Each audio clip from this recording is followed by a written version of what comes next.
আমন্ত্রণ এসএটিভি প্রবাস সংবাদে, সাথে আছি বিপাশা চক্রবর্তী। শুরুতেই শিরোনাম। সৌদি আরবে চাহিদা বাড়ছে, বাংলাদেশি গার্মেন্টস পণ্যর সরকারের সহযোগিতা বাড়লে বাড়তি রেমিটেন্স দেশে পাঠানোর প্রত্যাশা প্রবাসীদের। দেশে ফিরতে চান কিরগিজস্তানের বাংলাদেশি শিক্ষার্থীরা, নিরাপত্তা সংকটে আতঙ্কে দিন কাটছে সবার। প্রথম দফার পর রোববার প্রবাসী শ্রমিকদের উপর হামলা। হেলিকপ্টার দুর্ঘটনায় ইরানের প্রেসিডেন্ট, পররাষ্ট্রমন্ত্রী সহ 9 জনের মৃত্যু। রাষ্ট্রপতি শাহাবুদ্দিন এবং প্রধানমন্ত্রী শেখ হাসিনার গভীর শোক ও সমবেদনা।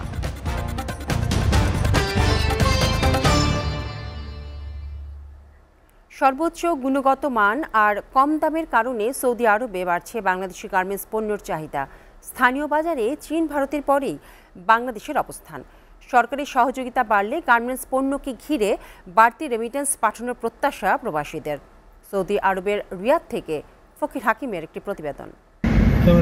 সৌদি আরবের রাজধানী রিয়াদের পাইকারি মার্কেটগুলোতে গেলে মনে হবে এ যেন ঢাকারই বঙ্গবাজার।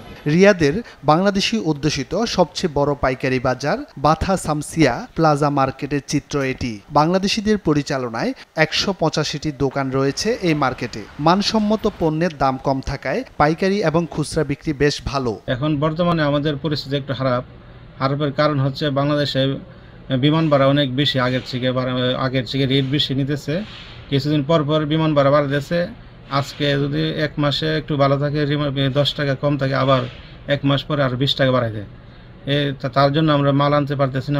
মার্কেটে pant, T shirt, sports item সহ শিশুদের পোশাকের চাহিদা বেশি। শ্রমিকের কাজ ছেড়ে প্রতি মাসেই নতুন নতুন প্রবাসী বাংলাদেশিরা যোগ দিচ্ছেন ব্যবসায়। মাল আনার জন্য বর্তমানে যে কার্গো চার্জগুলো নেওয়া হয়, এটা অনেক বেশি নেওয়া হয়। আমাদের পার্শ্ববর্তী দেশ ইন্ডিয়া, চায়না থেকে বর্তমানে চায়না আর ইন্ডিয়ার মাল সৌদি আরব বাজারে বেশি চলার কারণ হচ্ছে ওদের চার্জ অনেক কম। ওদের মালের কোয়ালিটিও আমাদের দেশের কোয়ালিটি থেকে এত বেশি ভালো নয়, কিন্তু ওদের চার্জ অনেক কম হওয়াতে পুরো সৌদি আরবের বিভিন্ন ব্যবসায়ী বর্তমানে ওদের দিকে ঝুঁকে গেছে বেশি। বাংলাদেশ সরকার আরেকটু সহযোগিতা করলে সৌদি আরবের মাটিতে বাংলাদেশিদের গার্মেন্টস ব্যবসা চীন, ভারতকে ছাড়িয়ে যাবে বলে প্রত্যাশা প্রবাসী ব্যবসায়ীদের। সৌদি আরব আমরা দীর্ঘদিন গার্মেন্টস ব্যবসার সাথে জড়িত, এবং কি এখান থেকে আমরা গার্মেন্টস ব্যবসা করে অনেক রেমিটেন্স পাঠাইতেছি বাংলাদেশে। এতে বাংলাদেশ সরকারও উপকৃত, আমরাও উপকৃত, এবং আমাদের অনেক বাংলাদেশি এখানে কর্মস্থল হইতেছে, কর্মসংস্থান হইতেছে এই গার্মেন্টস ব্যবসার মাধ্যমে। বিশেষ আমার সরকারের কাছে, বাংলাদেশ সরকারের কাছে একটা অনুরোধ যে এই জিনিসটা যদি আমরা আরও সহজভাবে আমাদের জন্য আর একটু সহজ করে দেয়, এই দাবি জানাইতেছি। এসব বাংলাদেশি মালিকানাধীন প্রতিষ্ঠান থেকে প্রতি মাসে কোটি কোটি ডলারের রেমিটেন্স যাচ্ছে বাংলাদেশে, আর সমৃদ্ধ হচ্ছে দেশের অর্থনীতি। SATV news desk. দেশে ফিরতে চান কিরগিজস্তানের বাংলাদেশি শিক্ষার্থীরা, নিরাপত্তা সংকটে তারা আতঙ্কিত হয়ে দিন কাটাচ্ছেন। দেশটির আলাতু ইন্টারন্যাশনাল ইউনিভার্সিটি বিদেশি মেডিকেল শিক্ষার্থীদের ওপর প্রথম দফা হামলার পর দেশটিতে অবস্থানরত বিভিন্ন দেশের শিক্ষার্থীদের ওপর রোববার আবারও হামলা হয়। শুধু শিক্ষার্থীরাই হামলার শিকার হচ্ছেন না, বাংলাদেশের অভিবাসী শ্রমিকরাও দেশটির হামলার শিকার হচ্ছেন বলে জানা গেছে। এদিকে বাংলাদেশ সরকারের পক্ষ থেকে দূতাবাসের অফিসিয়াল ফেসবুক পেজে একটি নম্বর দেওয়া হয়েছে। শিক্ষার্থীদের যে কোনো জরুরি পরিস্থিতিতে যোগাযোগের জন্য এই নম্বর ব্যবহার করতে বলা হয়েছে। ইরানের প্রেসিডেন্ট ইব্রাহিম রাইসের মৃত্যুতে গভীর শোক এবং সমবেদনা জানিয়েছেন রাষ্ট্রপতি মোহাম্মদ শাহাবুদ্দিন এবং প্রধানমন্ত্রী শেখ হাসিনা। পৃথক বার্তায় তারা শোক জানান। শোক বার্তায় রাষ্ট্রপতি মোহাম্মদ শাহাবুদ্দিন বলেন, বিভিন্ন সংকটে প্রেসিডেন্ট রাইসের দূরদর্শী পদক্ষেপ এবং তাঁর সাহস আমাদের জন্য অনুপ্রেরণার মডেল হয়ে থাকবে। তিনি আরও বলেন, প্রেসিডেন্ট রাইসের মৃত্যুতে ইরান একজন জ্ঞানী এবং বিজ্ঞ নেতাকে হারালো। রাষ্ট্রপতি নিহতের রুহের মাগফিরাত কামনা করেন এবং শোক সন্তপ্ত পরিবারের সদস্য এবং ইরানের ভাতৃপ্রতিম জনগণের প্রতি সমবেদনা জানান। পৃথক এক শোক বার্তায় প্রধানমন্ত্রী শেখ হাসিনা রাইসিকে একজন বড় মাপের বিশ্বনেতা উল্লেখ করে বলেন, তিনি সারা জীবন তার দেশের স্বার্থে কাজ করে গেছেন। তার কাজের উপকার ভোগ করছেন দেশটির নাগরিকরা। চলতি বছরে হজ ফ্লাইট শুরু হবার পর থেকে এ পর্যন্ত 30,810 জন বাংলাদেশি হজ যাত্রী সৌদি আরবে পৌঁছেছে। হজ যাত্রীদের মধ্যে সরকারি ব্যবস্থাপনায় ৩,৭৪৭ এবং বেসরকারি ব্যবস্থাপনায় গেছেন ২৭,০৬৩ জন।